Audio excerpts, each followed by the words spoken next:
Bom dia, RPGista. Hoje eu vou falar de um golem aqui pra vocês, muito legal, muito maneiro, que vocês podem usar nas aventuras de vocês. E é fácil de você adaptar essa ideia de que eu vou falar aqui pra outros sistemas que não sejam só o Dungeons and Dragons, mas vocês vão poder usar esse golem de uma forma criativa, com uma mecânica que seus jogadores vão gostar muito, tenho certeza. E do que eu tô falando aqui? Eu tô falando da Égide Protetora, eu acho que essa é a tradução que deram, ou Shield Guardian, ou Guardião Protetor, eu acho, em outras edições, enfim. Na descrição eu vou botar um link também para quem quiser ver uma imagem dele, né, estiver ouvindo pelo Spotify ou outro lugar e quiser aí ver uma imagem dessa criatura. E se trata de uma criatura no estilo Golem, na minha opinião, é um constructo para ser mais preciso, mas no fundo é um Golem que tem um visual muito legal e umas habilidades muito legais. Na verdade, essa criatura fica conectada a alguém que ela protege, por isso que a ideia de Shield Guardian, né, ou a ideia de Égide Protetora, enfim. E esse item é um amuleto, então quem tiver esse amuleto vai ser protegido por ele. E ele tem várias habilidades para proteger quem tá com o amuleto, aumentando a classe de armadura, podendo também guardar alguma magia que a pessoa que ele tá protegendo coloca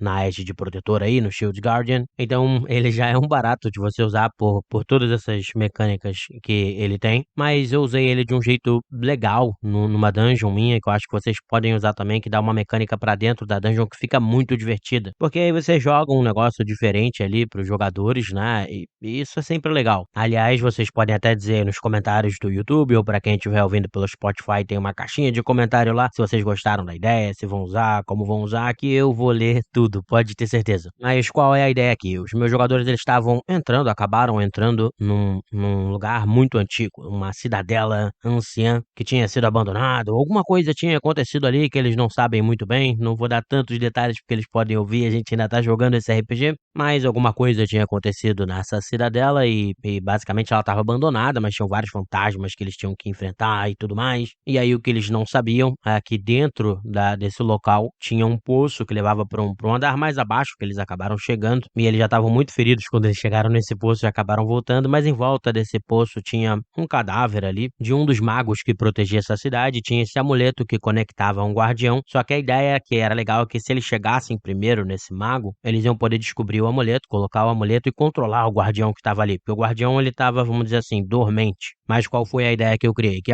entrando intrusos no local, ele se ativaria novamente para proteger o lugar. E aí, dependendo do caminho que os jogadores pegassem e tudo mais, eles poderiam ter que lutar contra esse guardião, se eles fizessem muito barulho e fossem por um outro caminho e tudo mais, porque aí o guardião ia saber onde eles estavam e ia poder alcançar eles. Ou então, dependendo de qual caminho eles tomassem, eles podiam chegar, como eu falei, no cadáver do mago primeiro, e aí poder pegar o medalhão e usar esse guardião naquela masmorra, vamos dizer assim. E seria algo muito útil e muito divertido, porque você teria um nível de poder bem mais alto para poder vagar por ali, ficar mais tempo na masmorra sem precisar retornar, que é o que aconteceu, que eles acabaram ficando muito fracos, sem recursos, e acabaram tendo que voltar para a superfície, porque era no subterrâneo, e aí tiveram que esperar para depois voltar para esse lugar. Então eram as duas coisas que podiam acontecer caso eles ficassem andando ali por essa masmorra. Eles poderiam escolher também não ficar, que é uma coisa que eu vou falar mais pra frente, né? Então eu tenho mestrado muito com essa ideia de dar o máximo de liberdade possível sempre para os jogadores. Então eles poderiam simplesmente optar por não explorar aquele lugar, porque na verdade essa era uma masmorra dentro de uma masmorra, né? No lugar que eles estavam, eles tinham uma outra missão, e aí eles esbarraram com essa entrada secreta e tudo mais, e acabaram entrando nessa cidadela e foram explorando, né? Então eles tinham outros lugares e tal pra explorar também, até porque se eu quero dar essa liberdade, eles precisam ter múltiplos lugares pra explorar. Mas aí o que aconteceu nesse caso foi que eles foram por um outro caminho, que eles não encontraram o corpo ali e tudo mais, e aí o guardião acabou chegando neles, foi até um dos motivos pelos quais eles ficaram muito fracos e evitaram o poço depois e voltaram pra superfície, porque aí eles tiveram que lutar com esse guardião que ainda tinha uma bola de fogo guardada ali que ele podia estocar,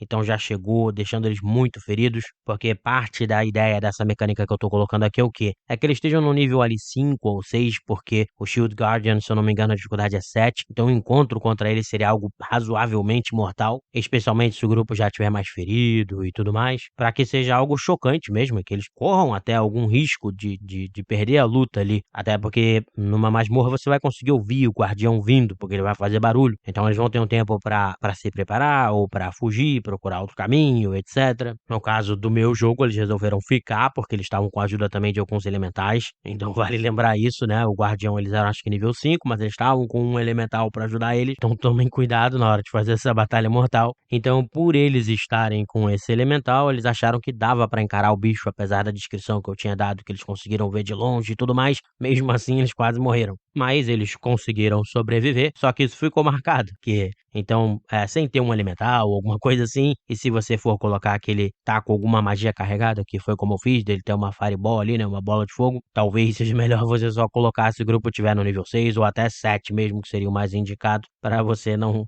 gerar um TPK e matar todo mundo. Mas, de qualquer forma, foi marcante, e por ter sido marcante, foi mais legal quando eles finalmente conseguiram ter o controle de um desses golems. E aí eu vou explicar como é que eu fiz. Como eu falei, né, eles subiram pra superfície, eles foram pra superfície que eles estavam muito feridos, evitaram aquele poço, e como eu falei também, a masmorra depois pra qual eles desceram, que na verdade era o subterrâneo de uma montanha, tinha vários outros caminhos e vários outros lugares pra onde eles podiam ir, e aí acabou que eles foram por outro caminho, exploraram as coisas de outra forma e acabaram indo pra esse segundo andar que eu falei, por um lugar diferente. E eles conseguiram chegar, foram pra mais pro subterrâneo ainda, descendo, descendo, descendo. E aí lá embaixo, porque a ideia é que essa cidadela era protegida por esses guardiões, né, esses magos que tinham esses guardiões, eu tinha colocado outro desses corpos ali que tinham um amuleto. Então, nesse caso, eles finalmente conseguiram pegar o amuleto, e então eles usaram a magia lá de analisar, né, pra poder analisar o que aquele item fazia, descobriram o que fazia e tomaram controle desse golem, né, da égide protetora, do Shield Guardian.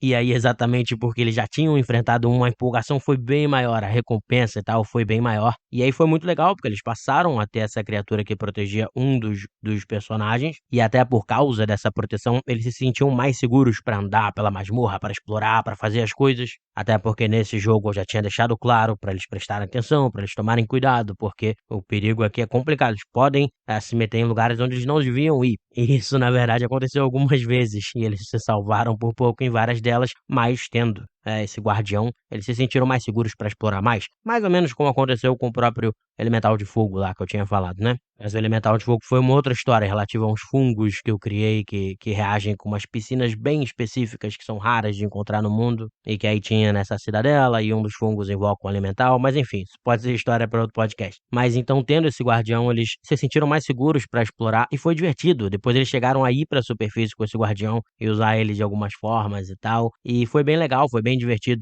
E como ele tem umas mecânicas bem divertidas também, isso foi muito maneiro pro grupo. Mas é claro que aí você vai me perguntar: "Pô, Léo, mas você pegou e colocou na mão deles um monstro tão forte assim, é complicado agora, né, pra você lidar com isso e tudo mais". E é aí que entra a ideia de que os guardiões só acordaram quando eles entraram na cidadela, apesar da cidadela ser milenar, talvez, porque a ideia aí, quando eles fizeram a identificação, se eles fizerem algum teste pra identificar uma magia, ou então um bom teste de arcana, você pode dar essa informação também. A ideia é que você dê a informação de que a energia mágica ali não tem mais tanta energia mágica nessa criatura. Inclusive, provavelmente, quando ela foi criada, a ideia era que essa energia fosse reestocada, vamos dizer assim, no amuleto. E como é uma cidadela milenar ali, de muito, muito tempo atrás, aquelas runas ninguém sabe exatamente o que é e tudo mais. Então você não consegue saber como reestocar, vamos dizer assim, de energia mágica o amuleto, e como consequência você tem um tempo para poder usar a criatura, basicamente seria isso. Então você fala, ó, provavelmente daqui a 1 dia ou 2 dias, alguma coisa assim, a energia mágica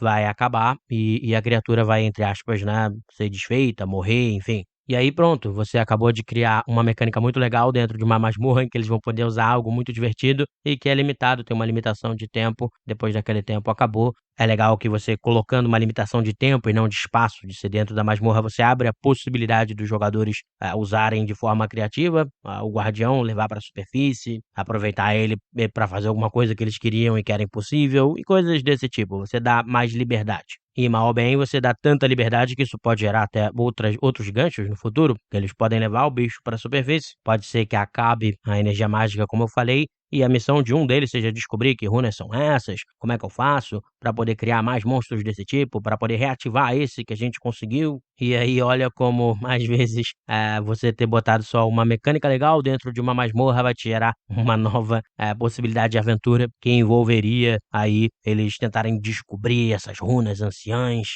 De repente, só uma sociedade secreta vai saber, como fazer isso, então eles vão precisar descobrir onde está essa sociedade. E olha um monte de outras missões que podem surgir daí, olha quanta coisa legal pode surgir daí, caso os jogadores se amarrem muito no Shield Guardian aí, né, nesse golem, e queiram continuar usando ele. E aí o mais legal é que de repente pode demorar tanto tempo até eles descobrirem todas essas coisas de como reativar a criatura e tal, que quando eles finalmente, virem a fazer isso, ela já não seja tão desequilibrada dentro do jogo, porque eles já vão estar num nível bem mais alto. Então é uma coisa que eu usei no meu jogo e que me faz falar também sobre, como criar, né, as situações em que você dá essas mecânicas legais e que você permite aos jogadores também terem mais liberdade, se divertirem com ela. Eu achei que isso aí podia ser bem legal para vocês. Espero que vocês tenham gostado demais desse programa. Digam se a ideia serviu, se vocês vão usar, se inspirou vocês, que eu sempre gosto de ler os comentários e tal de vocês. E vocês podem comentar, como eu falei, às vezes contando suas histórias por e-mail em pensandorpgradio@gmail.com, ou então lá na caixinha do Spotify que eu falei que tem, ou nos comentários do YouTube para quem estiver acompanhando pelo YouTube, no canal do Pensando RPG Rádio. Espero aí que o podcast tenha feito a manhã de vocês, que eu quero trazer uma energia legal para vocês logo pela manhã, para quem estiver ouvindo pela manhã, mas qualquer momento do dia também. E é isso aí, pessoal. Um grande abraço.